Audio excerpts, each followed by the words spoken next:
अस्सलाम वालेकुम दोस्तों, वेलकम टू माय चैनल। उम्मीद है आप लोग खैरियत से होंगे। आज की वीडियो के अंदर हम लोग सीएसएस पढ़ेंगे, सीएसएस प्रॉपर्टीज़ देखेंगे, सीएसएस प्रॉपर्टीज़ क्या होती हैं और टाइप्स ऑफ सीएसएस देखेंगे, कितने टाइप्स के हम लोग सीएसएस लगा सकते हैं।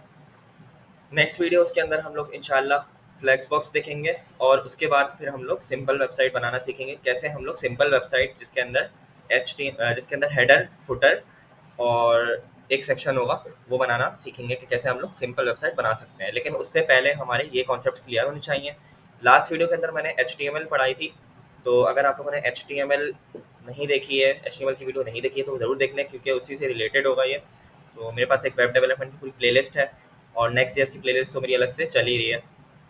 नेक्स्ट जेएस के अंदर ये नेक्स्ट वीडियोस में मैं डिप्लॉय कराना सिखाऊंगा प्रोजेक्ट को वर्सेल पे। इमेज टैग की वीडियो आएगी और रेंडरिंग टेक्निक्स हैं। फिर हमारे पास कंट्री का असाइनमेंट है पार्ट 2। तो आप लोग ये खुद करने की कोशिश करो, अगर नहीं होता है तो फिर मेरी वीडियो से हेल्प ले लेना। तो ये मैं वीडियो अपलोड करूँगा, लेकिन आप लोगों को पहले खुद करने की कोशिश करनी है, ठीक है। अगर नहीं हो तो फिर आप लोग हेल्प ले सकते हो। एनीवेज, तो अगर आप लोगों ने मेरे चैनल को सब्सक्राइब नहीं किया तो चैनल को सब्सक्राइब कर लें, क्योंकि ये वीडियोस आएंगी तो आप लोगों को फिर इन्फॉर्म हो जाएगा, नोटिफिकेशन आ जाएगा। तो वीडियो शुरू करते हैं सीएसएस पे। तो सीएसएस क्या होती है? सीएसएस पे मैंने ऑलरेडी एक डिटेल वीडियो बनाई हुई है पहले से। अगर आप लोगों ने नहीं देखी वो देख लें, क्योंकि यहाँ पे मैंने बताया व्हाट इज़ वेब डेवलपमेंट, इसमें मैंने HTML CSS बताई है। यहाँ पे भी मैंने HTML CSS का इंट्रोडक्शन दिया है, तो इन दोनों वीडियोज़ को आप देख सकते हो। इन शॉर्ट अगर मैं बोलूँ यहाँ पे अभी डिफाइन करूँ तो CSS हमारी CSS से पहले हम लोग HTML की अगर बात करें तो HTML हमारी क्या होती है। मैंने इसकी एग्जांपल ऐसी दी थी कि हमारा एक घर का स्ट्रक्चर है, आपकी एक बिल्डिंग बन रही है, तो सबसे पहले क्या बनेगा, उसका पिलर्स बनेंगे, उसके जो पिलर्स हैं वो खड़े होंगे, उसकी दीवारें खड़ी होंगी, उसकी दीवारों को खड़ा किया जाएगा, उसकी दीवारें बनाई जाएंगी, इसकी छत बनाई जाएगी, ये स्ट्रक्चर बना जाएगा। तो इसी तरीके से जब वेबसाइट हम लोग बनाते हैं तो सबसे पहले उसकी HTML लिखते हैं, उसका एक स्ट्रक्चर बनाया जाता है, डिव वगैरह लिखते हैं और डिव के टैग खोलते हैं। मतलब हम लोग HTML की फाइल के अंदर पूरा काम करके HTML उसकी खड़ी करते हैं, तो वो हमारा क्या होगा, स्ट्रक्चर। और उसके बाद हमारे पास क्या होता है, CSS आती है। अब अगर घर की बात करें तो उसका सबसे पहले स्ट्रक्चर हो गया, उसके बाद स्ट्रक्चर के बाद दीवार वगैरह जब बन गई उस घर की, तो फिर क्या होगा, उसका उसको ब्यूटीफाई किया जाएगा, उसको खूबसूरत बनाया जाएगा, विंडोज़ लगाई जाएंगी, विंडोज़ पे कलर किया जाएगा, छत पे दीवारों पे कलर किया जाएगा और दरवाजे का नॉब लगाया जाएगा, दरवाज़ा लगाया जाएगा, ये सब चीज़ें होंगी तो वो CSS में आ जाती हैं। जैसे कि CSS क्या होगी, अब मैं इसकी एग्जांपल आप लोग को देता हूँ बड़ी अच्छी सी। मेरे पास एक वेबसाइट खुली हुई है, सही है, ये हमजा.pk है। इसमें ई कॉमर्स वेबसाइट है। इसमें मैं क्या करूँगा, इंस्पेक्ट पे आऊँगा, यहाँ पे राइट क्लिक करके एक इंस्पेक्ट का ऑप्शन होता है, इंस्पेक्ट पे आऊँगा और यहाँ पे आप लोग देखो सोर्सेज का एक टैब आ रहा है। सोर्सेज के टैब पे मैं क्लिक करूँगा और यहाँ पे मुझे एक क्या मिलेगा, CSS का फ़ोल्डर मिलेगा, सही है। और CSS के फ़ोल्डर के अंदर style.css। अब आप लोग कह रहे होगे ये क्या चीज़ है, ये इंस्पेक्ट क्या किया है, तो ये पूरी चीज़ क्या है। तो इसको मैं समझाने के लिए भी दिखा रहा हूँ कि ये है क्या। अगर आपको समझ नहीं आ रहा, डोंट वरी, ये क्या चीज़ है, सिर्फ ये चीज़ मैं दिखाना चाह रहा हूँ कि ये style.css है मेरे पास, style.css की फ़ाइल, इसके अंदर सारी CSS लिखी हुई है मेरे पास। मैं क्या करूँगा, इस सारी CSS को हटाऊँगा।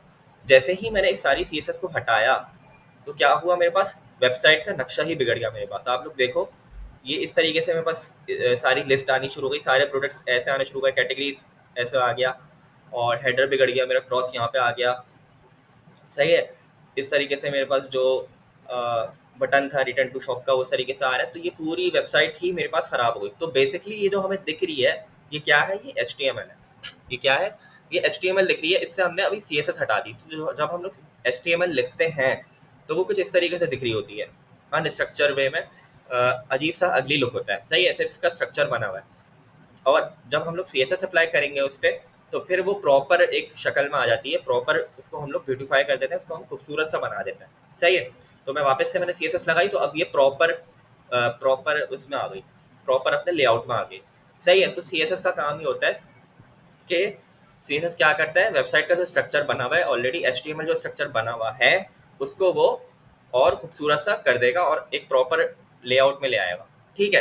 तो ये तो एक एग्जांपल थी, आप लोगों ने देख लिया कि CSS के बगैर वेबसाइट की शक्ल बिगड़ गई थी पूरी। तो CSS कितनी इंपॉर्टेंट है इसका आपको आइडिया अब हो गया होगा, ठीक है। तो अब हम चलते हैं अपनी अब हम शुरू करते हैं CSS प्रॉपर्टीज़। ये CSS हम कैसे लगा सकते हैं। तो सबसे पहले मैं क्या करूँगा, एक अपना प्रोजेक्ट बना दूंगा। मेरे पास एक फ़ोल्डर ऑलरेडी खुला हुआ है यहाँ पे वेब डेवलपमेंट का, यहाँ पे मैं एक नया फ़ोल्डर बनाता हूँ, न्यू पे क्लिक करके, राइट क्लिक करके न्यू और फोल्डर, सही है। न्यू फोल्डर का मैं नाम दे देता हूँ CSS प्रॉपर्टीज या CSS, खाली CSS दे देता हूँ। सही है, सिर्फ CSS मैंने नाम रख दिया फोल्डर का। और मैं इसके अंदर आऊँगा और उसी तरीके से मैं CMD लिखूँगा एड्रेस बार में, और यहाँ पे मैं कोड स्पेस डॉट लिखूँगा, एंटर करूँगा, मेरे पास VS कोड ओपन हो जाएगा। ठीक है, तो ये मेरे पास खुल गया है मेरा VS कोड इस प्रोजेक्ट के अंदर, इस CSS के फोल्डर के अंदर। अब मैं क्या करूँगा, सिंपल एक न्यू फाइल बनाऊँगा। और हम सबको पता है कि हम लोग क्या नाम रखते हैं, अगर आप लोगों ने मेरी लास्ट वीडियो देखी है तो उसमें मैंने बताया था कि इंडेक्स नाम रखते हैं हम हमेशा होम पेज का, और .html हमारा क्या होता है, एक्सटेंशन होता है। ठीक है, यहाँ पे मैं लिखूँगा एमेट एब्रीवेशन यूज़ करूँगा, तो मैं यहाँ पे एक एक्सक्लेमेशन मार्क डालूंगा, शिफ्ट दबा के 1, और यहाँ पे मैं इसको यहाँ पे क्लिक कर दूंगा या एंटर दबा दूंगा, तो मेरे पास ये पूरा टेम्पलेट आ जाएगा। ठीक हो गया, इतना काम हमने लास्ट वीडियो में कर लिया था। अच्छा, अब हम लोग इसका टाइटल चेंज कर देते हैं, CSS लिख देता हूँ, CSS प्रैक्टिस। तो ये टाइटल हमने चेंज कर दिया अपनी पेज का। और यहाँ पे मैं बॉडी के अंदर अब क्या करूँगा, एक हेडर बनाऊंगा। सही है, हेडर का स्ट्रक्चर बनाऊंगा। तो हम लोग सिमेंटिक HTML यूज़ करेंगे, मतलब ये कि हम लोग डिफ से काम नहीं करेंगे। हम लोग डिफ तो लेंगे, लेकिन डिफ हम लोग हेडर बना रहे हैं तो हम लोग हेडर का टैग लेंगे। सही है, तो समय जैसे ही मैंने हेडर लिखा तो इससे मुझे एमिट एब्रीवेशन दे दिया, शॉर्टकट दे दिया। मैं इस पर क्लिक करूँगा, मेरे पास हेडर आ गया, हेडर का टैग आ गया। अब यहाँ पे मैं क्या करूँगा, एक डिव लूँगा, और एक डिव मैंने ले लिया। अब मैं बताता हूँ आप लोग को मैं बनाना क्या चाह रहा हूँ। मैं क्या करूँगा कि सबसे पहले मैं काम करता हूँ, इसको मैं लाइव कर देता हूँ, इसको मैं अपने प्रोजेक्ट को रन कर देता हूँ। गो लाइव पर क्लिक किया तो मेरे पास ये नए टैब में खुल गया। अब यहाँ पे मेरे पास ये वेब पेज ओपन हो गया है, वेबसाइट ओपन हो गई है मेरी, index.html का पेज ओपन हो गया, आप लोग देख सकते हो index.html का पेज है ये। ठीक है, यहाँ पे मैं क्या करूँगा, एक हेडर बनाऊंगा। वो हेडर के अंदर क्या क्या होगा मैं बता देता हूँ। पहले किसी भी चीज़ को बनाने से पहले आप लोगों को एक स्ट्रक्चर आना चाहिए। आप कोई भी जब आप कंपोनेंट बना रहे हो वेबसाइट का, जैसे मैं हेडर बना रहा हूँ, तो आप लोगों को पहले बनाने से पहले सोचना होगा कि इसमें क्या क्या चीज़ें होंगी और मैं कैसे बना सकता हूँ इसको।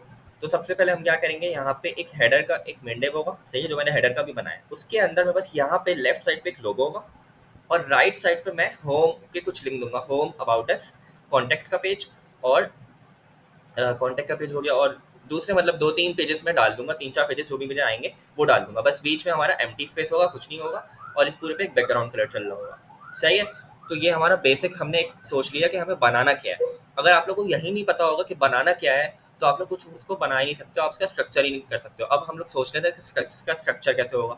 तो हमें हमें पता है कि हमें लेफ्ट साइड पे एक क्या चाहिए, लोगो चाहिए। लोगो का हम लोग एक डिव बनाएंगे, इसमें इमेज डाल देंगे।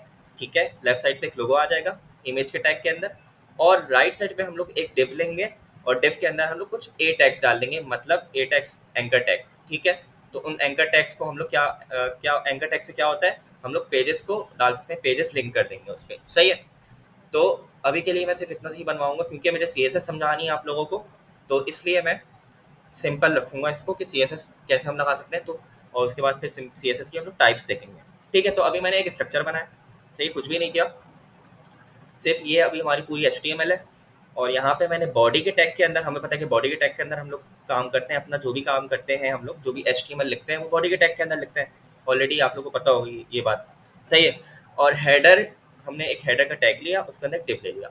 सही है, तो अब हम क्या करेंगे कि हमें पता है कि हमें एक लोगो चाहिए, तो हम लोग एक इमेज का टैग लेंगे, IMG लिखेंगे यहाँ पे। और यहाँ पे अब मुझे इमेज चाहिए होगा, तो मैंने पहले से एक इमेज डाउनलोड किया हुआ है डाउनलोड्स में मैंने, और वो मेरे एक्चुअल में यूट्यूब का लोगो है।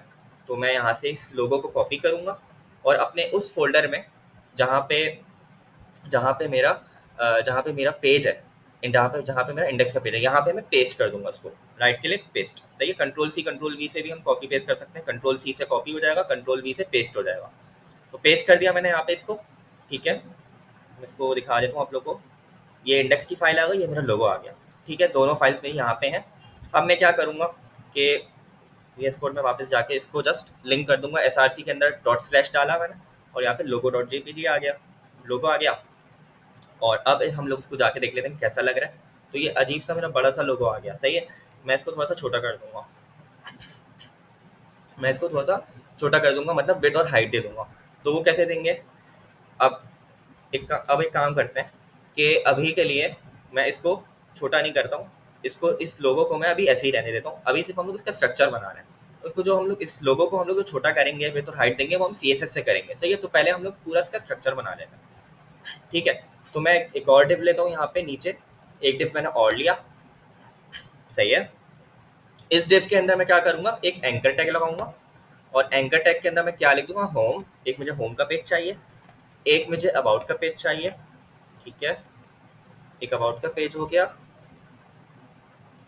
एक मेरे पास कॉन्टैक्ट का पेज हो जाएगा। एंकर टैग लगाने का तरीका सिर्फ ये कि आप लोग ए टाइप करोगे और एंटर दबा दोगे, तो ये डायरेक्टली पूरी ये चीज़ आ जाएगी। सही है, जस्ट मैंने ए टाइप किया, ये आया ए का टैग, इस पर क्लिक कर दिया मैंने, पूरा ये पूरा मेरे पास आ गया। ठीक है, अच्छा कॉन्टैक्ट में लिखूंगा, कॉन्टैक्ट का पेज बनाना है मुझे।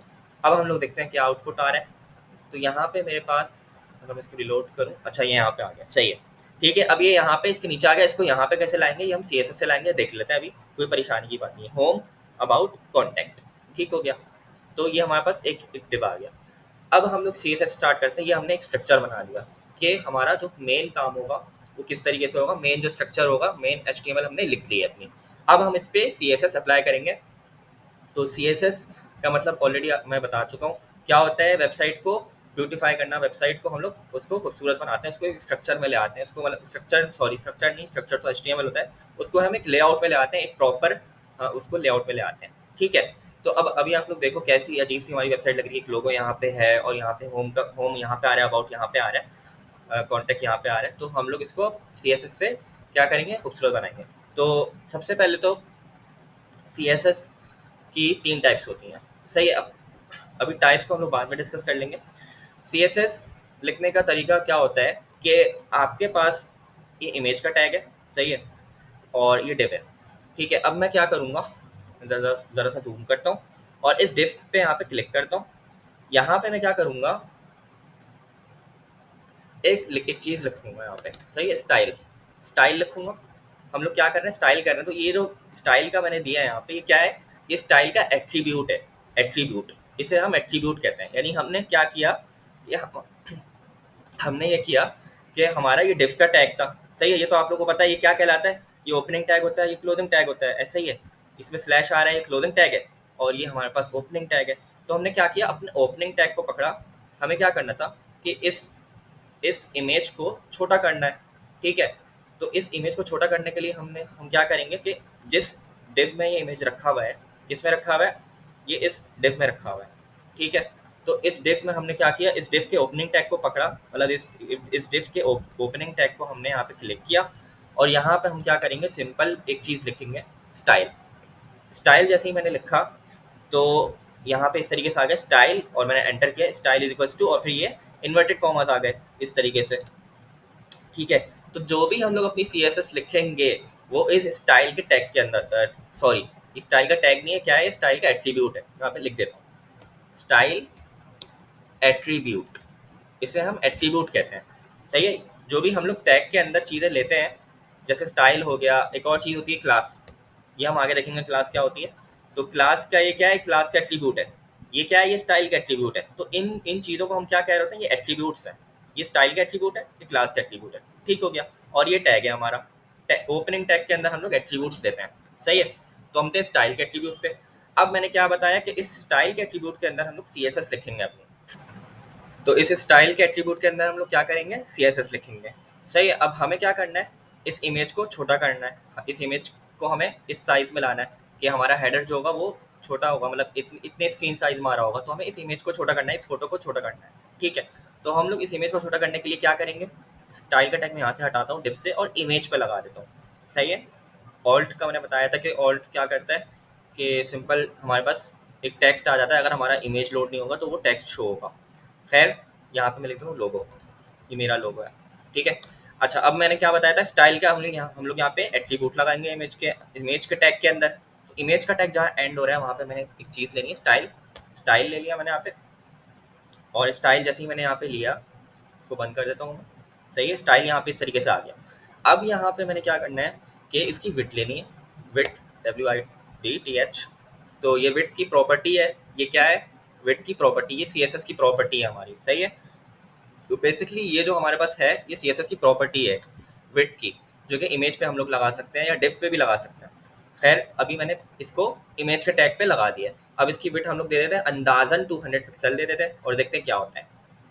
तो जैसे ही मैंने 200 पिक्सल दी तो इसकी विड्थ छोटी हो गई और हाइट भी छोटी हो गई ऑटोमेटिकली। तो मैं यहाँ पे हाइट भी दे देता हूँ, हाइट भी 200 पिक्सल दे देता हूँ, तो हाइट भी इसकी उतनी रही। अब हम लोग एक काम करते हैं कि इसको हमें और छोटा करना है, तो इसको मैं कर देता हूँ 100 पिक्सल, विड्थ 100 पिक्सल और हाइट भी 100 पिक्सल। ठीक है, तो ये इस तरीके से आ गया। अब ये थोड़ा सा मुझे लग रहा है हाँ ठीक है, अब ये छोटा हो गया है, इस साइज़ में आ गया है। हमारा हेडर इतना ही बनना था, मतलब हमारा जो नेव बार था वो इतना ही बनना था। तो ये जो हमने अप्लाई किया है, ये क्या अप्लाई किया है, ये CSS, इसे हम कहते हैं CSS। ठीक है, तो इतना आसान है, कोई इतनी रॉकेट साइंस नहीं है।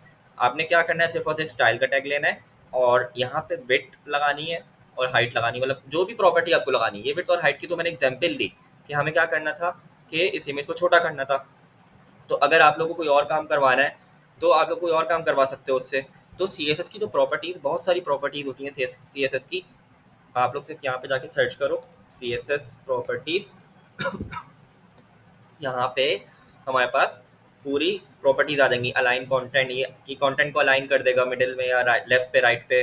फिर मेरे पास एनिमेशन की कुछ प्रॉपर्टीज है, मेरे पास बैकग्राउंड की है, बैकग्राउंड कलर सेट करना है, बैकग्राउंड इमेज। तो यहाँ से आप लोग रेफरेंस ले सकते हो। अब मैं सारी प्रॉपर्टीज तो नहीं पढ़ाऊंगा, लेकिन क्योंकि अभी हमें हेडर बनाना है तो जो हेडर बनाने में चीज़ें लगेंगी वो चीज़ों मैं आपको अभी बताऊँगा। ठीक है, तो बाकी जो जो प्रॉपर्टीज़ फेमस हैं, जो प्रॉपर्टीज़ ज़्यादा यूज़ होती हैं, उनके बारे में मैं सेपरेट वीडियोस डाल दूँगा। तो अब हम लोग को क्या करना था कि इस होम, अबाउट और कॉन्टैक्ट के लिंक्स को राइट साइड पे लाना है। ठीक है, तो इसको हम कैसे लाएंगे, तो हम कोड में आते हैं अपने, और यहाँ पे मेरे पास ये लिंक्स हैं। इन लिंक्स को मुझे कहाँ राइट साइड पे लाना है, वहाँ पे हेडर के अंदर। अभी ये पिक्चर के नीचे आ रहा है, सही है।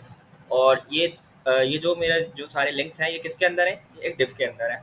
अच्छा, तो इसको राइट साइड पे लाने का तरीका सिंपल सा है कि अगर आप लोग यहाँ पे आओ और यहाँ पे इंस्पेक्ट पे आओ, सही है, राइट क्लिक करके इंस्पेक्ट पे क्लिक करेंगे, सही है। अच्छा, ये इंस्पेक्ट क्या होता है, इंस्पेक्ट हमारे पास जो पूरा जो हमारी वेबसाइट है उसका एक पूरा हमें HTML दिख जाती है और CSS दिख जाती है यहाँ पे। ठीक है, तो यहाँ पे जब मैंने इंस्पेक्ट किया तो यहाँ पे मेरे एलिमेंट्स का टैब खुला और इसमें मेरे पूरी HTML अपनी दिख गई। ठीक है, अब मैं हेडर पे अगर आऊँ, हेडर पे यहाँ पे आऊँ, तो आप लोग देख सकते हो हेडर, ये मेरा पूरा हेडर है। ठीक है, उसके अंदर मेरे पास एक डिव है जो कि पिक्चर का डिव है। अब ये जो पिक्चर का डिव है ये मेरे पास पूरी जगह ले रहा है। क्या ले रहा है, पूरी जगह ले रहा है, मतलब यहाँ से यहाँ तक पूरी जगह ले रहा है। और उसके नीचे मेरे पास जो डिव है, ये वाला जो लिंक्स का डिव है मेरे पास, होम अबाउट कॉन्टैक्ट, ये भी मेरी पूरी जगह ले रहा है। तो अब ये अगर पूरी जगह नहीं ले और ये सिर्फ इतनी ही जगह ले, तो फिर ये ऑटोमेटिकली यहाँ पे ये होम अबाउट कॉन्टैक्ट ऊपर आ जाएंगे, सही है। तो हम क्या करेंगे कि हमारे पास एक प्रॉपर्टी होती है फ्लेक्स की, इसको बंद करता हूँ। एक प्रॉपर्टी होती है CSS की, फ्लेक्स की, डिस्प्ले की, सही है। तो हम डिस्प्ले की प्रॉपर्टी से इसको सेट करेंगे। हम क्या करेंगे, हेडर में आएंगे और हेडर में हमने वही करना है कि स्टाइल का एट्रीब्यूट लगाना है। स्टाइल का एट्रीब्यूट, स्टाइल लिखूंगा, एंटर दबाऊंगा, तो यहाँ पे मेरा स्टाइल का एट्रीब्यूट लग गया। अब यहाँ पे मैं कौन सी प्रॉपर्टी लगाऊंगा CSS की, डिस्प्ले की, डिस्प्ले, और डिस्प्ले में मैं लिख दूंगा फ्लेक्स। ठीक है, ये आ गया डिस्प्ले फ्लेक्स। अब ये डिस्प्ले फ्लेक्स जो है ना, ये बहुत बड़ा टॉपिक है, इस पर मैं एक सेपरेट वीडियो बनाऊंगा, तो वो आप लोग को समझ आ जाएगा। अभी के लिए इतना समझ लें कि ये डिस्प्ले फ्लेक्स जैसे ही मैंने यहाँ पे लिखा, तो अब आप लोग देखोगे क्या हुआ। मैं जाता हूँ वापस यहाँ पे, तो अब ये जो हमारा होम अबाउट कॉन्टैक्ट का जो डिव है ये ऊपर आ गया। अब मैं वापस से इंस्पेक्ट करता हूँ राइट क्लिक करके, और यहाँ पे आप लोग देख सकते हो कि यहाँ पे एक पॉइंटर का निशान होता है, इस पर क्लिक करेंगे और इसको पकड़ेंगे हम, इस डिव को। ये डिव को मैंने पकड़ा, तो ये डिव आ रहा है हमारा, अब ये ऊपर आ गया। और ये जो डिव है ये अब उतनी जगह ले रहा है जितनी इमेज है। मतलब ये कि हमने क्या किया, हमने हेडर पे जब डिस्प्ले फ्लेक्स लगाया तो इसके अंदर जितने भी डिव्स हैं, हेडर के अंदर जितने भी डिव्स हैं, वो उतनी ही जगह लेंगे, वो उतनी ही विड्थ लेंगे जितनी वो हैं। और मतलब वो पूरा ब्लॉक नहीं ले रहा, वो पूरी रो नहीं ले रहा। पहले ये वाला जो डिव था हमारा, ये पूरी रो ले रहा था एंड तक, इस वजह से हमारा ये जो डिव था ये नीचे जा रहा था, ऐसा ही है। तो अब जब हमने डिस्प्ले फ्लेक्स लगाया तो ये क्या हो गया, इस पर डिस्प्ले फ्लैश जब लग गया तो ये लोग अपनी अपनी जगह ले रहे हैं, ज़्यादा जगह नहीं ले रहे हैं, अपनी अपनी विड्थ ले रहे हैं, सही है। जितनी इनकी विड्थ है उतनी ही ले रहे हैं, उससे ज़्यादा नहीं ले रहे हैं। ठीक है, अब यहाँ पे आप लोग देख सकते हो, यहाँ पे डिस्प्ले फ्लैक्स लगाया, मैं फ्लैक्स हटाऊँ, ये टिक यहाँ से हटाऊँ तो ये नीचे आ रहा है। तो यहाँ से हम लोग इंस्पेक्ट, ये जो इंस्पेक्ट एलिमेंट्स का ऑप्शन है क्रोम के अंदर, ये बहुत इंपॉर्टेंट होता है, डेवलपर्स इस पर ही काम कर रहे होते हैं। जो ऑफिस में काम इसी को हो रहा होता है। ठीक है, तो इससे हमारी बहुत आसानी हो जाती है, हम लोग चीज़ों को ट्राई कर करके देख रहे होते हैं, यहाँ पे हम चीज़ें लिख रहे होते हैं और ट्राई करके लिख रहे होते हैं। हम लोग ऐसे नहीं करते कि मतलब यहाँ पे सारी चीज़ें लिखें फिर उसको यहाँ पे आके देखें। हम लोग यहीं पे चीज़ें ट्राई कर करके देख रहे होते हैं। अब यहाँ पे अगर मैं फ्लैक्स हटाऊँ तो क्या हो रहा है, फ्लैक्स हटा रहा हूँ तो वापस से वो नीचे जा रहा है, फ्लैक्स लगा रहा हूँ तो ऊपर आ रहा है। ठीक है, तो ये हमारा इंस्पेक्ट का भी मैंने समझा दिया कि इंस्पेक्टर क्या होता है। इंस्पेक्ट हम लोग यहाँ से चीज़ों को कर सकते हैं, CSS आ रही होती है यहाँ पे और यहाँ पे HTML आ रही होती है। ठीक है, अच्छा अब हमें क्या करना है, इसको राइट पे करना है। तो राइट पे कैसे करेंगे, तो सिंपल है, यहाँ पे एक प्रॉपर्टी होती है जहाँ मैंने फ्लैक्स लगाया है, एक प्रॉपर्टी होती है CSS की, जस्टिफाई कंटेंट। और जस्टिफाई कंटेंट में मैं दूंगा स्पेस बिटवीन। अब यहाँ पे आप लोग देखो, जैसे ही मैंने जस्टिफाई कंटेंट यहाँ पे लिखा, जैसे ही मैंने यहाँ पे जस्टिफाई कंटेंट लिखा, तो मेरे पास बहुत सारी चीज़ें आ गई यहाँ पे, space around, space between, flex start, बहुत सारी चीज़ें आ गई। हमें कौन सी लगानी है, स्पेस बिटवीन। अब ये जैसे जैसे आप लोग काम करोगे आप लोगों को समझ आ जाएगा स्पेस अराउंड क्या करता है, स्पेस बिटवीन क्या करता है, स्पेस इक्वली क्या करता है। अभी मैं स्पेस बिटवीन लगा के दिखाता हूँ कि हुआ क्या स्पेस बिटवीन लगाने से। अब चलते हैं हम यहाँ पे, तो स्पेस बिटवीन जब हमने लगाया तो ये हमारे पास बीच में स्पेस आ गई, और ये राइट साइड पे हमारे पास होम अबाउट कॉन्टेक्ट आ गया और लेफ्ट साइड पे लोगो आ गया। इसको इंस्पेक्ट करके देख लेते हैं। तो यहाँ पे आप लोग देख सकते हो इस तरीके से बीच में स्पेस खाली है, और राइट साइड पे हमारा ये वाला डिफ और लेफ्ट साइड पे ये वाला डिफ, यही चाहिए था हमें। तो बेसिकली हमने स्पेस बिटवीन जो लगाया उस वजह से हुआ। मैं स्पेस बिटवीन अगर हटाऊं तो ये वापस यहाँ पे आ जाएगा। तो स्पेस बिटवीन का मतलब क्या है कि बीच में स्पेस हमने छोड़ दिया है। ठीक सही है, ये जो स्पेस बिटवीन है इसका मतलब ही यही है कि बिटवीन का मतलब बीच में, और स्पेस मतलब खाली जगह, तो खाली जगह हमने बीच में छोड़ दिया।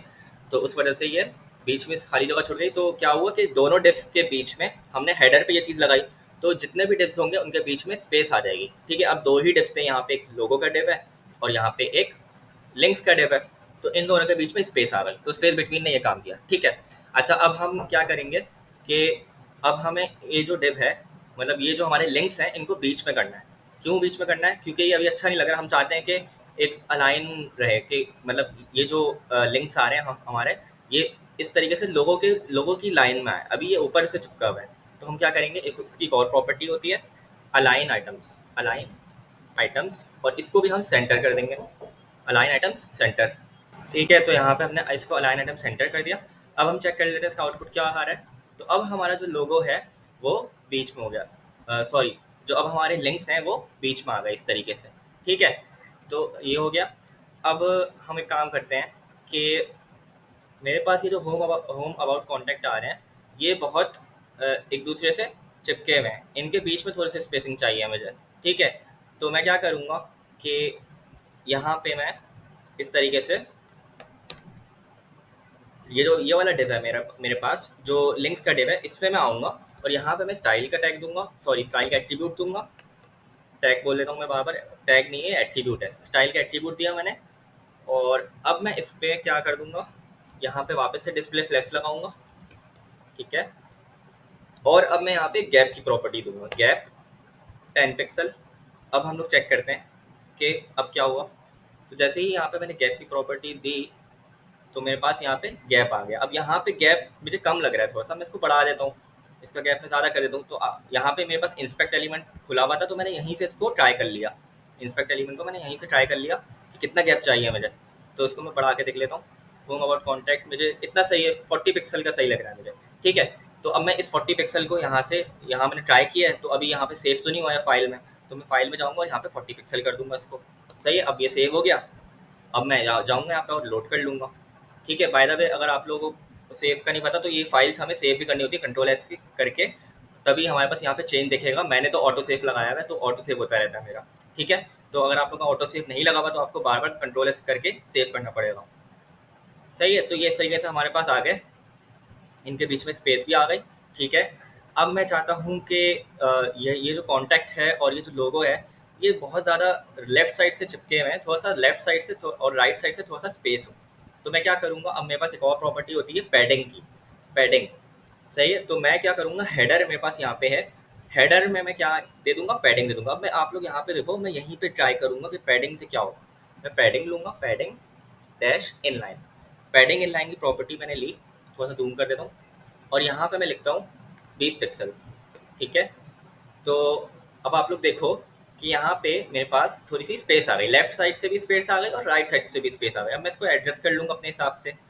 तो यहाँ से मैंने इसको 35 कर दिया, मेरे ख्याल से 30 ठीक रहेगा, तो 30 कर देना है, इसको 30 सेट कर लेना है। अब यहाँ से मैं इसको कॉपी करूँगा और VS कोड में जाके यहाँ पे पेस्ट कर दूंगा। हेडर में हमने ट्राई किया था, हेडर में ट्राई किया था ना, हमने हेडर को सेलेक्ट किया था यहाँ से, और हेडर को सेलेक्ट करने के बाद हमने यहाँ पे इस पे अपनी CSS की प्रॉपर्टी यहाँ पे ऐड की थी, है ना। लेकिन ये अभी हमने इंस्पेक्ट में ऐड की है, ये हमारे VS कोड में तो ऐड नहीं होगी। मैं इसको रिलोड करूँगा तो ये चला जाएगा, आप लोग देखना, मैंने रिलोड किया, ये चला गया। तो मुझे क्या करना होगा, इसको यहाँ पे भी ऐड करना होगा। हेडर में जाऊँगा, यहाँ पे जाके मैं पैडिंग इनलाइन ऐड कर दूंगा 30 पिक्सल। अब मैं वहाँ जाऊँगा तो मेरे पास अब उसी तरीके से जो हमने सेट किया था वो आ गया होगा, ठीक है। तो ये इंस्पेक्ट है ना, ये बहुत हमारे पास इंपॉर्टेंट चीज़ होती है, इससे हम लोग ये हमारा काम आसान कर देता है। सिर्फ क्या करना है, राइट क्लिक करना है, इंस्पेक्ट पे आना है, और यहाँ पे आपके पास इंस्पेक्ट खुल जाएगा, आपकी HTML आ जाएगी। जिस भी एलिमेंट की आपको CSS दिखनी है उसको यहाँ से पॉइंटर लेके पकड़ो। ये इस इमेज की CSS दिखनी थी, मेरे पॉइंटर लेके मैंने इसको पकड़ा और ये इस तरीके से आ गया, ठीक है। तो ये आ गया। अब मैं क्या करूँगा, अब सिंपल मैंने ये करना है कि एक बैकग्राउंड कलर दे देता हूँ मैं इस पूरे हेडर को, ठीक है। इस पूरे हेडर को मैं बैकग्राउंड कलर दे देता हूँ, ठीक है। तो इस हेडर को बैकग्राउंड कलर देने का तरीका सिंपल, बैकग्राउंड कलर की प्रॉपर्टी लग जाएगी। यहाँ पहले ट्राई कर लेते हैं, बैकग्राउंड डैश कलर, ये आ गया बैकग्राउंड डैश कलर, और यहाँ पे मैं दूंगा ब्लू, ठीक है। अब ये ब्लू अजीब सा लग रहा है तो मैं यहीं से इस कलर पे क्लिक करूँगा और इस अपने लोगो से मैच करूँगा इसको। तो यहाँ पे मैं मेरा जो लोगो है उससे मैच कर देते हैं इसको, उसके करीब करीब आ जाएगा, ठीक है, इसके करीब आ गया। अब ये ठीक लग रहा है थोड़ा सा, इनको वाइट कर देंगे हम लोग अभी। तो ये मेरे पास बैकग्राउंड कलर आ गया, इस बैकग्राउंड कलर को मैंने कॉपी करना है, ठीक है। इस बैकग्राउंड कलर को मैंने कॉपी किया, जो मैंने यहाँ पे अभी सेट किया है, और इसको कॉपी करके मैंने किस पे लगाया, हेडर पे। हेडर पे मुझे जाना है और पेस्ट कर देना है, सिंपल। हेडर पे जाके मैंने पेस्ट कर दिया, सही है। तो ये बैकग्राउंड कलर भी हो गया। अब हम लोग सिर्फ हमारे पास क्या रहेगी, क्या चीज़ रह गई, होम अबाउट कॉन्टैक्ट का रह गया। तो होम अबाउट कॉन्टैक्ट के लिए इसको हमें वाइट करना है। तो सिंपल हम क्या करेंगे कि यहाँ पे आएंगे और हमारे पास होम है, तो होम होम पे मैं स्टाइल का एट्रीब्यूट दूंगा, मतलब एंकर पे, एंकर के जो एंकर को जो टैग है उसमें मैं स्टाइल का एट्रीब्यूट लगाऊंगा। और यहाँ पे मैंने क्या लिखना है, टेक्स्ट डेकोरेशन नन, ठीक है। टेक्स्ट डेकोरेशन नन का मतलब ये है कि इस पर बाय डिफ़ॉल्ट टेक्स्ट आ रही होती है डेकोरेशन, अब वो नन हो गई, उसमें अब अंडरलाइन नहीं आएगा, ठीक है। और दूसरा मैंने कलर इसका वाइट कर देना है, कलर वाइट। तो एक कलर की प्रॉपर्टी होती है हमारे पास जो कि टेक्स्ट के कलर को चेंज कर देती है, और टेक्स्ट डेकोरेशन क्या करता है, अंडरलाइन हटा देता है। तो ये मेरे पास होम अब वाइट में आ गया, आप लोग देख सकते हो, ठीक है। इसी तरीके से हम अबाउट और कॉन्टैक्ट को भी कर लेते हैं। यहाँ से मैं स्टाइल का एट्रीब्यूट पूरा कॉपी करूँगा यहाँ तक, और अबाउट में भी ये चीज़ लगा दूंगा और कॉन्टैक्ट में भी ये चीज़ लगा दूंगा, सही है।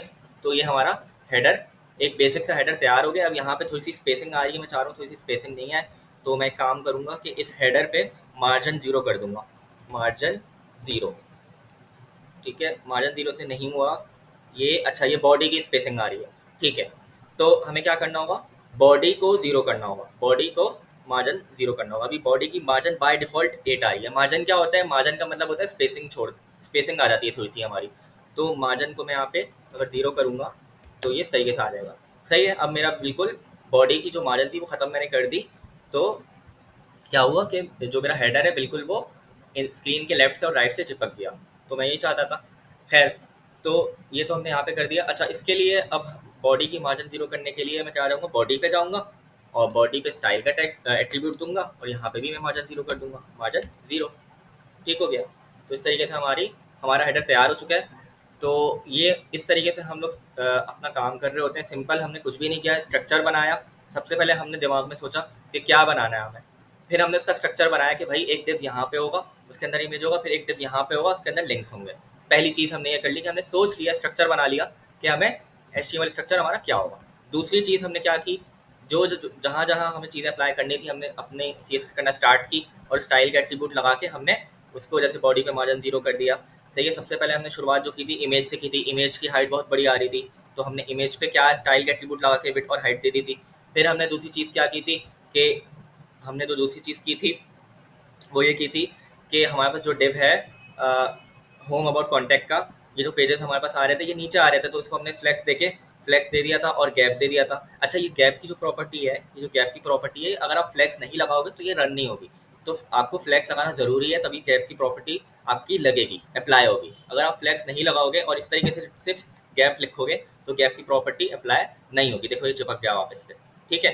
तो गेट की प्रॉपर्टी अप्लाई करने के लिए फ्लैग्स ज़रूरी है। इसी तरीके से जस्टिफाई कंटेंट और अलाइन आइटम्स सेंटर जो मैंने किया है यहाँ पे हेडर पे, उस पर फ्लैग्स की प्रॉपर्टी लगाना ज़रूरी है। अगर आप फ्लैग्स की प्रॉपर्टी नहीं लगाओगे तो फिर ये अप्लाई नहीं होगा। ये देखिए नीचे वापस से ये तीनों नीचे आ गए, ठीक है।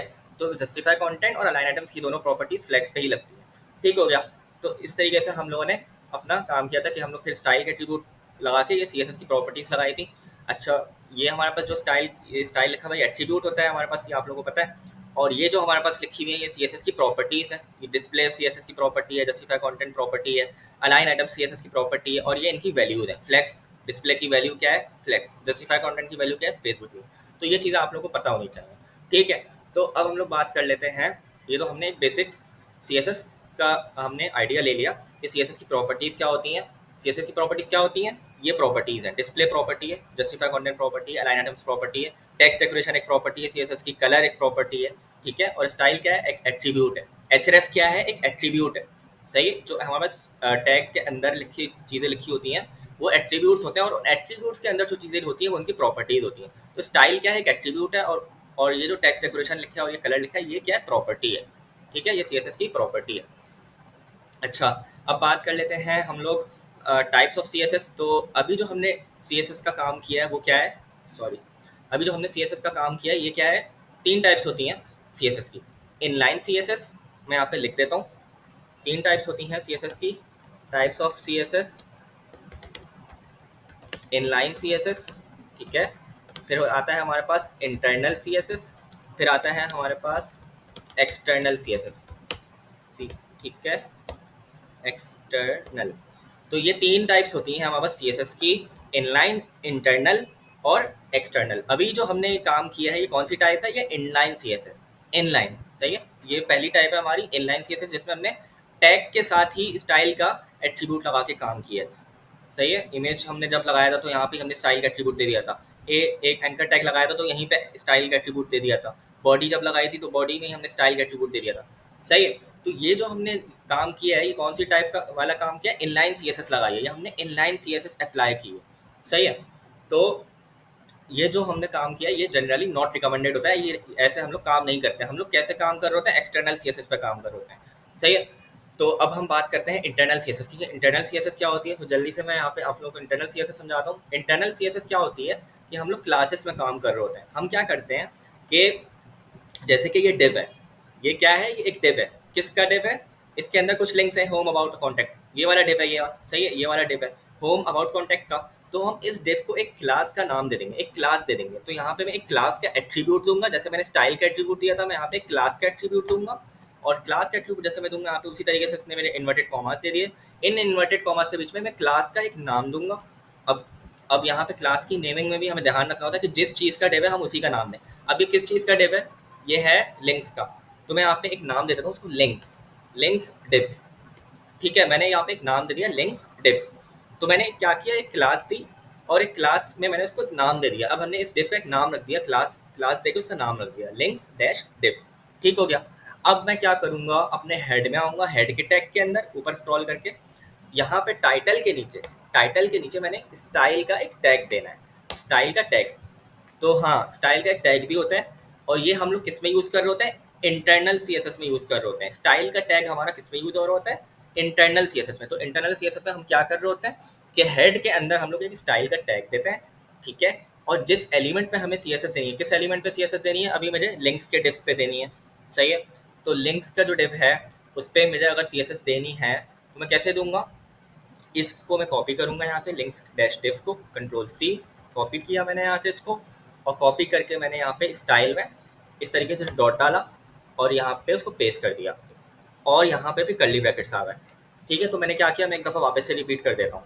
मैंने क्या किया, पहली चीज़ इंटरनल CSS करने के लिए मैंने क्या किया, क्लास लगाई, क्लास को एक नाम दे दिया, इस डिव को एक नाम दे दिया। क्या दिया नाम, मैंने इसके हिसाब से रखा कि ये लिंक्स का डिव था तो मैंने लिंक्स डैश डिव दे दिया।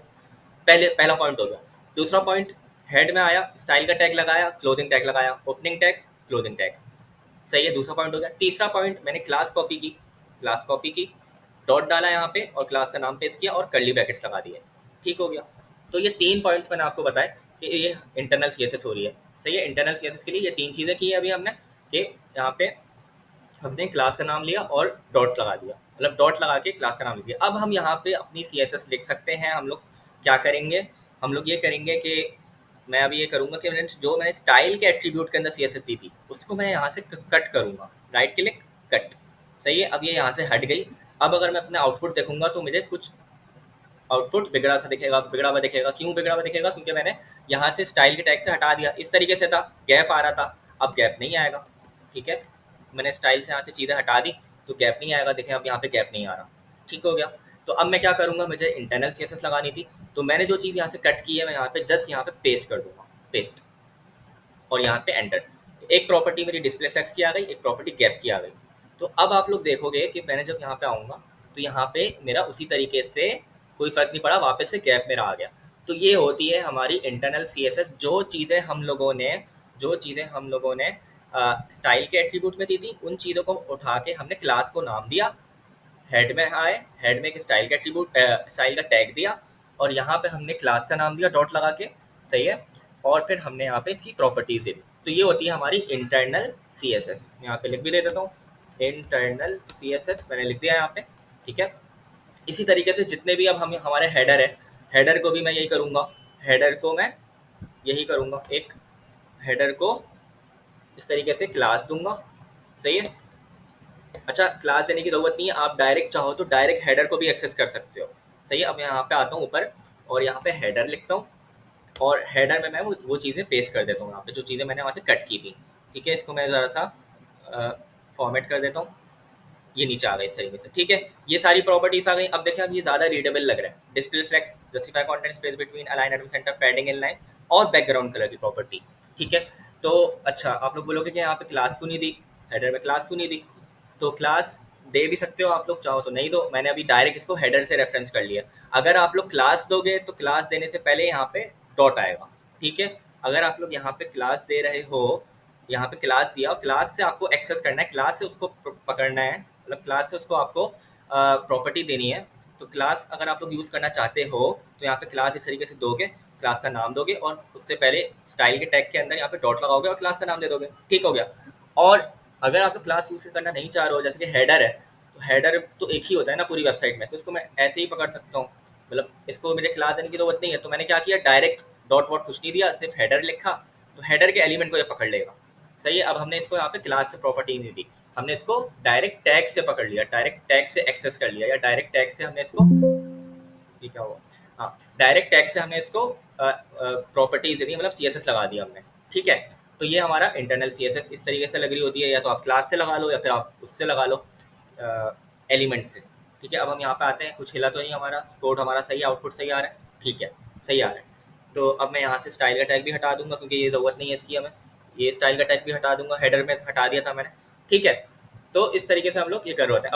अब हम लोग बात कर लेते हैं इमेज की। तो इमेज पे भी हमारी स्टाइल लगी हुई है, तो इमेज से भी मैं यहाँ से स्टाइल हटाऊंगा, और अब यहाँ पे मैं आऊँगा और इमेज, अब मैं क्या करूँगा कि इमेज का टैग है मेरे पास, तो इमेज के टैग से मैं इसको पकड़ लेता हूँ IMG, और यहाँ पे मैं क्या लिखूँगा, इस तरीके से कर्ली ब्रैकेट्स लगाए और प्रॉपर्टीज लिख दी कुछ,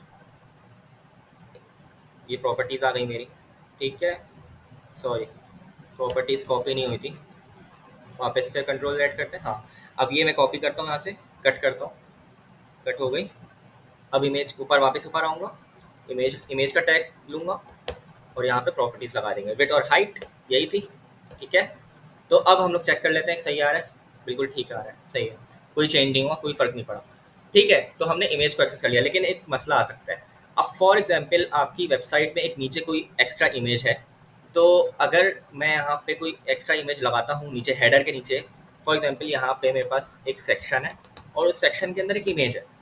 अब उस इमेज, अगर उस इमेज की मैं बात करूँ, अभी के लिए मैं यही इमेज रख देता हूँ। ठीक है, अभी के लिए मैंने यही इमेज रख दी। तो अब आप लोग देखो यहाँ पे जो मेरी इमेज आ रही है वो इस तरीके से आ रही है। सही है, मैंने हेडर के नीचे एक सेक्शन लिया और सेक्शन के अंदर एक इमेज रख दिया। ठीक है, लेकिन मैं ये चाहता हूँ कि भाई ये जो विड्थ और हाइट है, ये जो विड्थ और हाइट है, ये सिर्फ और सिर्फ हेडर वाले इमेज पे अप्लाई हो, और मेरे पास ये जो नीचे इमेज है इस पे अप्लाई ना हो, इस पे मैं चाहता हूँ कि कुछ और हाइट अप्लाई हो। सही है, कुछ और विड्थ अप्लाई हो। तो उसका क्या तरीका है? तो उसका तरीका सिंपल है कि हम लोग क्या करेंगे, अभी हम लोग इमेज के टैग से इसको रेफरेंस कर रहे हैं, इमेज के टैग से इसको एक्सेस कर रहे हैं, सही है। तो हम क्या करेंगे, इस डिफ को, जिस डिफ के अंदर है ये, जिस डिफ के अंदर मेरा हेडर वाला इमेज है, उस डिफ को क्लास दे देंगे, क्लास, और उस क्लास का नाम रख देते हैं header, header image, header dash IMG, सही है, हेडर इमेज। अब मैं इस हेडर IMG को कॉपी करूंगा और इस इमेज के टैग से पहले, इस इमेज के टैग से पहले डॉट लगा के इसको पेस्ट कर दूंगा। तो मैंने क्या किया, इमेज का टैग तो लिया, लेकिन उससे पहले एक क्लास ले ली, सही है, डॉट लगा के एक क्लास ले ली। इससे ये हुआ कि हमारा जो CSS है उसको पता चल गया कि भाई ये जो स्टाइलिंग है, ये जो प्रॉपर्टीज़ हैं, ये किस पे लगानी है, हेडर डैश इमेज के डिफ के इमेज के अंदर। मतलब हेडर डैश इमेज एक डिव है हमारा, हेडर डैश इमेज कौन सा डिव है, ये वाला डिव है, और उसके अंदर एक इमेज होगा, मतलब ये पेरेंट डिव है और इसके अंदर एक चाइल्ड है जो कि इमेज है, हमारा इमेज का टैग, सही है। तो बेसिकली हो ये रहा है कि CSS को ये पता चल रहा है, जो हमारा CSS का इंजन है, CSS का जो कंपाइलर है जो पीछे बैकएंड पे रन हो रहा है, उसको क्या पता चल रहा है कि हेडर डैश इमेज का एक डिव है, ये रहा, सही है, क्योंकि हमने डॉट लगाया तो डॉट से उसको पता चल गया एक क्लास है, सही है। तो क्लास उसने ढूंढी और इसको ये डिव मिल गया, सही है भाई, ये डिव है हेडर डैश इमेज का। अब उसको उसने देखा आगे क्या लिखा हुआ है, इमेज, तो उसने देखा कि आगे इमेज लिखा हुआ है, तो उसको पता चल गया कि इस हेडर डैश इमेज के अंदर एक इमेज का टैग है, तो उस पर ये स्टाइलिंग अप्लाई करनी है और किसी इमेज पे अप्लाई नहीं होगी। तो अब हम लोग अगर चेक करें तो आप लोग देखो कि सिर्फ ये जो विड्थ और हाइट अप्लाई हो रही है, ये सिर्फ इस इमेज पे अप्लाई हो रही है, ये कहीं भी दूसरे वाले इमेज पे अप्लाई नहीं हो रही, सही है। तो दूसरे वाले इमेज पर अगर हमें अप्लाई करनी है तो हम उसी तरीके से अपना काम कर सकते हैं। क्लास, मैंने सेक्शन को एक क्लास दी और इसको मैं दे देता हूँ सेक्शन 1, सेक्शन 1 की मैंने क्लास दे दी, ठीक है। अब मैं ऊपर जाऊँगा अपने स्टाइल के टैग के अंदर और सेक्शन 1 में लिखूँगा सेक्शन 1, और यहाँ पे मैं इमेज का टैग दूंगा। अब ये वो इसको पता चल रहा है कि भाई एक सेक्शन 1 की क्लास है, यानी सेक्शन 1 का एक सेक्शन है, उसके अंदर एक इमेज का टैग है, उसको मैं विड्थ और हाइट दे देता हूँ, विड्थ दे देता हूँ 100 पिक्सल और हाइट दे देता हूँ 100 पिक्सल, ठीक है। तो इस 100 नहीं बल्कि एक काम करते हैं 200 दे देता है, ताकि ये हो कि डिफरेंस हमें पता चल जाए कि इस वाले हेडर इमेज पे 100 पिक्सल अप्लाई हो रही है, इस वाले सेक्शन वाले इमेज पे 200 अप्लाई हो रही है, सही है। तो आप लोग अब देख सकते हो कि यहाँ पे 200 वाली अप्लाई हो रही है और 100 अप्लाई हो रही है। तो इस तरीके से हम लोग डिफ्रेंशिएट कर रहे होते हैं कि पेरेंट से, पेरेंट की क्लास हम दे देते हैं और उसका उसका टैग पकड़ लेते हैं। तो ये भी कर सकते हो आप लोग, चाहो तो यहाँ पे हेडर इमेज है, इस इमेज को भी कोई क्लास दे दो, इसको क्लास भी देके हम लोग एक्सेस कर सकते हैं। अभी मैंने यहाँ पे इमेज दिया है ना, इमेज का टैग दिया, आप लोग यहाँ पे कोई क्लास दे दो, क्लास आएगी तो यहाँ पे उस तरीके से फिर उसका डॉट आ जाएगा, डॉट, और फिर जो भी क्लास का नेम है वो दे देंगे। तो उस ये क्लास का जो नेम है यहाँ पे मैं इस इमेज को दे दूंगा, ठीक है। इस इमेज को मैं कोई क्लास दे दूंगा और यहाँ पे लिख दूंगा। तो खैर इसकी ज़रूरत नहीं है, क्योंकि हमने इसके पेरेंट को जब क्लास दे दी तो उसके अंदर एक ही इमेज है, ठीक है। इस हेडर इमेज के अंदर एक ही इमेज है, तो हमें इस पे स्टाइलिंग अप्लाई करनी थी, तो हमने इमेज का टैग डायरेक्ट ले लिया, हेडर इमेज की क्लास ली और डायरेक्ट इमेज का टैग ले लिया। तो ये होती है हमारी इंटरनल CSS, सही है। इसी तरीके से मेरे पास ये एंकर टैग है, इसकी भी हम लोग इंटरनल इनलाइन CSS ख़त्म कर देते हैं, क्योंकि ये बैड प्रैक्टिस है। तो मैं जल्दी से क्या करूँगा कि इसकी CSS मैंने कट की, लिंक्स का डिव है, सही है, लिंक्स का डिव है, हमें पता चल गया लिंक्स के डिव के अंदर ए है, उस पर अप्लाई होगी। तो अब आप लोग, अच्छा एक और चीज़ देखो, अब मैं एक और चीज़ आप लोगों को दिखाता हूँ, एक मैजिक दिखाता हूँ। लिंक्स का डिव है ना हमारा, तो मैं यहाँ पे डॉट डालूंगा, लिंक्स का div, sorry links dash div, और यहाँ पे लिंक्स के डिव के अंदर एंकर टैग, सही है, एंकर टैग है मेरे पास, तो एक एंकर टैग ले लूँगा, एंकर टैग, और यहाँ पे मैं इसकी प्रॉपर्टीज पेश कर दूंगा। यही प्रॉपर्टीज थी हमारी, दोनों आ गई। अब आप लोग देखना होगा क्या, अब मैं क्या करूँगा कि तीनों एंकर टैग से मैं अपनी स्टाइलिंग हटाऊंगा, तीनों एंकर टैग से मैंने अपनी स्टाइलिंग हटा दी, ठीक है। इस तरीके से स्टाइल का टैग भी हटा देता हूँ, स्टाइल का एट्रीब्यूट, सॉरी एट्रीब्यूट भी हटा दिया मैंने। और अब आप लोग देखना कि ये 3 एंकर टैग हैं, तीनों के तीनों एंकर टैग है, क्या इन तीनों पे अप्लाई होगी हमारी स्टाइलिंग, तो देखते हैं। तो अब आप लोग देखो, तीनों के तीनों के एंकर टैग पे मेरे पास स्टाइलिंग अप्लाई हो गई है, ठीक है। अगर मैं यहाँ से लिंक्स पे ये हटाऊँ और वापस यहाँ पे आऊँ, तो अब यहाँ पे कलर चेंज हो गया। तो सिर्फ मैंने क्या किया कि इसका पेरेंट पकड़ा, सही है, पेरेंट का मतलब इस लिंक्स डैश डिफ को मैंने एक्सेस किया, मतलब डॉट लगा के, सही है, और उसके अंदर मैंने एक एंकर टैग ले लिया। तो वो जो एंकर टैग मैंने लिया, तो उसका मतलब ये है कि लिंक्स डैश डिफ के अंदर जितने भी एंकर टैग हैं सब पे ये वाली स्टाइलिंग अप्लाई हो जाएगी, कौन सी, ये वाली। तो इतना आसान हो गया हमारे लिए। अब हमें कोड को रिपीट नहीं करना पड़ रहा है। पहले हम क्या कर रहे थे, स्टाइल के एट्रीब्यूट में तीनों जगह हम लोग स्टाइल के एट्रीब्यूट ले रहे थे, इतना हमें मेहनत करनी पड़ी थी। पहले हमने पहले वाले एंकर टैग पे लिखा, फिर दूसरे वाले पे, तीसरे वाले।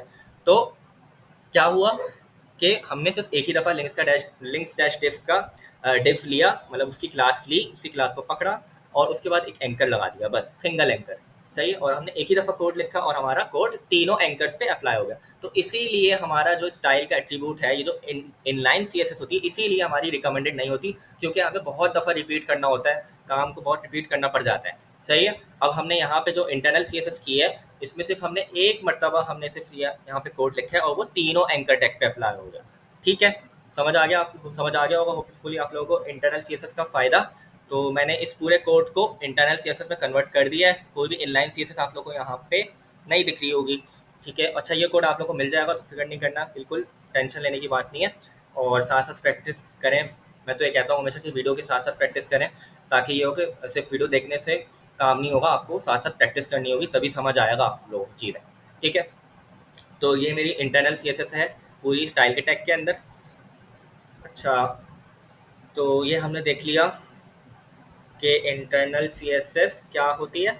अब हम लोग एक्सटर्नल सीएसएस की बात करते हैं, तो बहुत आसान है। अगर आप लोगों को इंटरनल सीएसएस अच्छे से समझ आ गई है, तो एक्सटर्नल सीएसएस क्या होती है इसको मैं बंद करूँगा। ये इंटरनल सीएसएस का मेरा टैग है, इसके अंदर सारी मेरी इंटरनल सीएसएस लिखी हुई है। यहाँ पे मैंने इसको जस्ट, यहाँ पे वीएस कोड के अंदर एक ऑप्शन होता है कि आपको अगर कोई कोड ब्लॉक बंद करना है, आप चाहते हो कि थोड़ा सा बहुत घिचपिच हो गई है, कोड अच्छा नहीं लग रहा, मतलब आपको समझ नहीं आ रहा कि कौन सा कोड कहाँ पे ख़त्म हो रहा है, कहाँ से स्टार्ट हो रहा है, तो आप इसको ऐसे बंद कर सकते हो कि हेडर, अच्छा हेडर यहाँ से शुरू हो रहा है, यहाँ पे एंड हो रहा है, फिर इसके बाद एक सेक्शन है। तो अगर आपको पूरा एक ओवरऑल स्ट्रक्चर समझना है, पूरा एक स्ट्रक्चर समझना है वेबसाइट का, तो आप इस तरीके से वीएस कोड में खोल के उसको इस तरीके से कोड ब्लॉक्स को बंद कर सकते हो। तो इससे आपका कोड जाएगा नहीं, सिर्फ आपका कोड कोलैप्स हो जाएगा। सही है, छुप जाएगा। तो इसको मैं वापस ओपन करूँगा तो मेरा कोड वापस आ गया। ठीक है।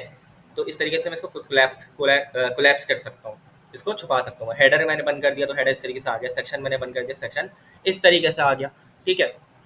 अच्छा, ये बॉडी की इनलाइन स्टाइलिंग रह गई, तो मैं बॉडी की इनलाइन स्टाइलिंग भी बॉडी में कर देता हूँ, इंटरनल कर देता हूँ उसको। तो बॉडी का मैं क्या करूँगा, है अपने स्टाइल के टैग के अंदर जाऊँगा और यहाँ पे मैं बॉडी दूंगा, बॉडी, और यहाँ पे मैंने अपने ब्रैकेट्स दे दिए और यहाँ पे मैं प्रॉपर्टी दे दूंगा। सही है। अच्छा हाँ, प्रॉपर्टी जब एंड होगी तो आपको यहाँ पे सेमी कॉलन लगाना नहीं भूलना है, ये सेमी कॉलन हर प्रॉपर्टी के एंड में आएगा। ठीक है। तो ये मैंने बॉडी को भी अपने इंटरनल सीएसएस में कर दिया। ठीक है। तो ये मेरी सारी इंटरनल सीएसएस है। अब सिंपल आप लोगों को ये करना है, एक्सटर्नल सीएसएस बता रहा था मैं। एक्सटर्नल सीएसएस बेसिकली ये होती है, हम लोग यही यूज़ कर रहे होते हैं, ये हम लोग इंटरनल भी यूज़ नहीं करते, हम इनलाइन भी सीएसएस यूज़ नहीं कर रहे होते हैं। जो प्रोफेशनल ऑफिस में इन्वायरमेंट होता है उसमें हम एक्सटर्नल सीएसएस यूज़ कर रहे होते हैं। सही है। तो एक्सटर्नल सीएसएस बेसिकली ये होती है कि हम लोग क्या करते हैं, एक हेड के अंदर एक लिंक का टैग लेते हैं, लिंक। सही है। लिंक का टैग लेते हैं और लिंक का टैग के अंदर हम लोग क्या करेंगे, अपनी सीएसएस की फाइल को लिंक करा देंगे। हमें एक सीएसएस की फाइल बनानी पड़ेगी। तो हम क्या करेंगे, कंट्रोल बी से अपना साइड बार खोलेंगे, कंट्रोल बी, या इसको क्लिक करके खोलना है, आप लोग मर्जी है आप लोग की। अब यहाँ पे हम लोग एक सीएसएस की अलग से फाइल बनाएंगे, सीएसएस की फाइल बनाएंगे। क्या करेंगे, सीएसएस की फाइल कैसे बनेगी, न्यू फाइल पे क्लिक करेंगे, style dot C S S, इसका एक्सटेंशन क्या होगा, इसका extension dot C S S होगा। और फाइल का नाम मैंने क्या रखा है, स्टाइल। हमेशा हम लोग style dot C S S ही रख रहे होते हैं, क्योंकि ये कन्वेंशन है, ये बेसिक जो डेवलपर्स होते हैं वो style dot C S S ही नाम रखते हैं। ठीक है। जो प्रोफेशनल काम करने वाले होते हैं वो इसी तरीके से करते हैं। तो style dot C S S हमने इसका नाम रखा, dot C S S extension, हमें एक्सटेंशन कभी चेंज नहीं होगा, डॉट सी एस एस। आप लोग फाइल का नाम कुछ भी रख सकते हो, लेकिन extension dot C S S ही रहेगा। एंटर करते हैं, style dot C S S की फाइल बन गई, क्रिएट हो गई। अब सिंपल कुछ भी नहीं करना, यहाँ पे मैंने स्टाइल का जो मेरा टैग है, इससे मैंने जितने भी इंटरनल सी एस है सबको मैंने सेलेक्ट किया, माउस से पकड़ के ड्रैग करूँगा मैं नीचे तक, ये मैंने पूरा यहाँ तक ड्रैग कर लिया। इस पूरे को मैंने कट करना है, राइट क्लिक, कट, या फिर कंट्रोल एक्स। अब मेरे पास स्टाइल का टैग खाली हो गया, स्टाइल का टैग खाली हो गया। अब मैं अपने style dot C S S पे जाऊँगा और यहाँ पे जस्ट मैंने कंट्रोल वी कर देना है, या फिर राइट क्लिक करके पेस्ट कर देना है। तो ये मेरे पास सी एस एस आ गई। ठीक है। तो अब हम लोग वापस से इंडेक्स की फाइल में आएंगे और यहाँ पे अब हम लोग लिंक जो मैंने अभी टैग लगाया था उसके अंदर href के अंदर मैंने डॉट स्लैश डालना है और मैंने लिंक कर देना अपनी style dot C S S की फाइल को इस फाइल से, इंडेक्स की फाइल से। सही है। तो मैंने style dot C S S यहाँ पे लिंक कर दिया। ठीक है। मैंने लिंकिंग भी कर दी। अब मेरी जितनी भी स्टाइलिंग आ रही है वो कहाँ से उठ के आ रही है, इस फाइल से, इस फाइल से उठ के आ रही है। ठीक है, अब हम लोग चेक कर लेते हैं क्या हमारी स्टाइलिंग अप्लाई हो रही है। तो रिलोड भी कर लेता हूँ, तो बिल्कुल हमारी अप्लाई हो रही है। अगर आप लोग ये लिंक का टैग यहाँ पे नहीं लगाओगे, मैं कमेंट करता हूँ उसको, तो आप लोग देखना क्या होगा, हमारी वेबसाइट का हशर बुरा हो गया पूरा। ये इस तरीके से आ गया।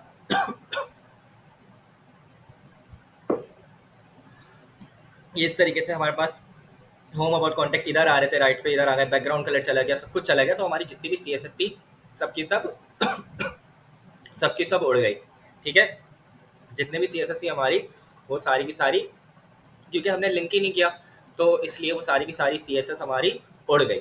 तो उस फाइल को लिंक करना बहुत ज़रूरी है।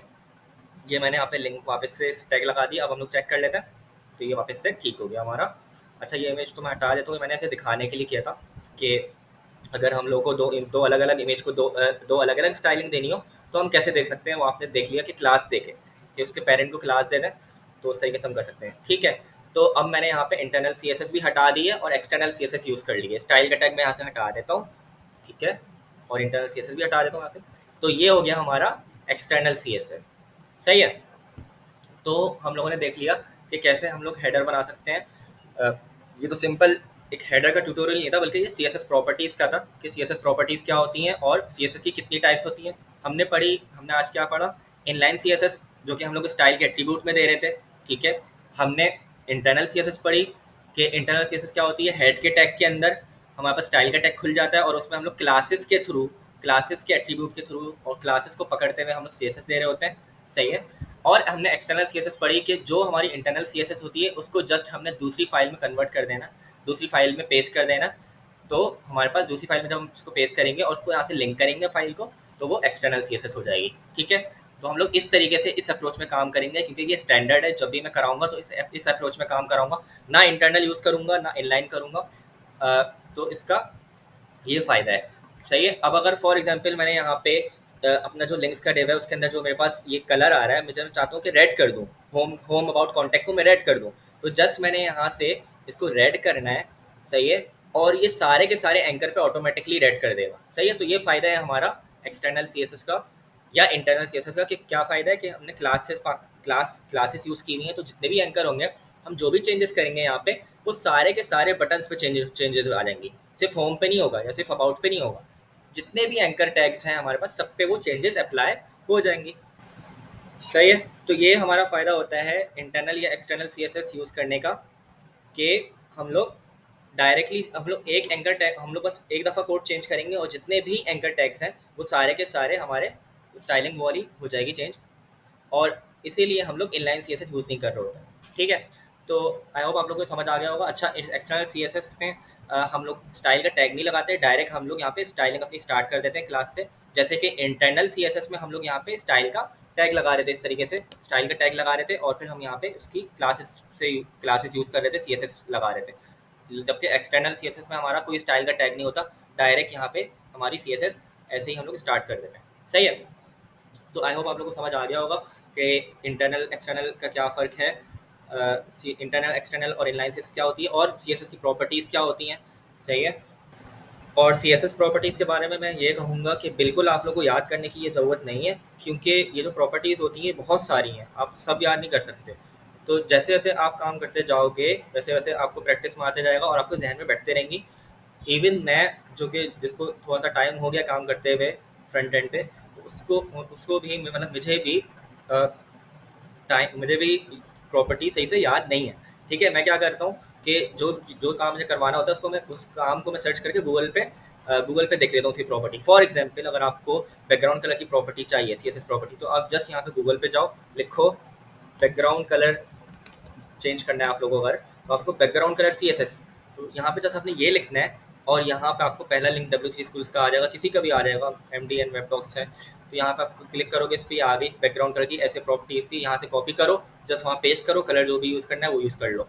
ठीक है, तो सी एस एस प्रॉपर्टीज़ का सिंपल सा फॉर्मूला आपको याद नहीं करना, आप नहीं याद कर सकते, क्योंकि बस आपको कॉन्सेप्ट आना चाहिए। इतनी सारी प्रॉपर्टीज़ आप याद नहीं कर सकते। ठीक है, तो बिल्कुल घबराने की ज़रूरत नहीं है, जैसे आपको गूगल कर लेना है और जो भी प्रॉपर्टी नहीं है, बस कॉन्सेप्ट पता होना चाहिए कि internal C S S, external C S S ये चीज़ें क्या होती हैं, इनलाइन सी एस क्या होती हैं। ठीक है, तो आई होप आप लोग को समझ आ गया होगा। आज की वीडियो में इतना ही। नेक्स्ट वीडियो के अंदर इंशाल्लाह फ्लेक्स बॉक्स हम लोग पढ़ेंगे, और अगर आप लोग को वीडियो पसंद आई हो तो दोस्तों के साथ शेयर करें, चैनल को सब्सक्राइब करें, वीडियो को लाइक करें। अपना ख्याल रखें। अल्लाह हाफ़िज़।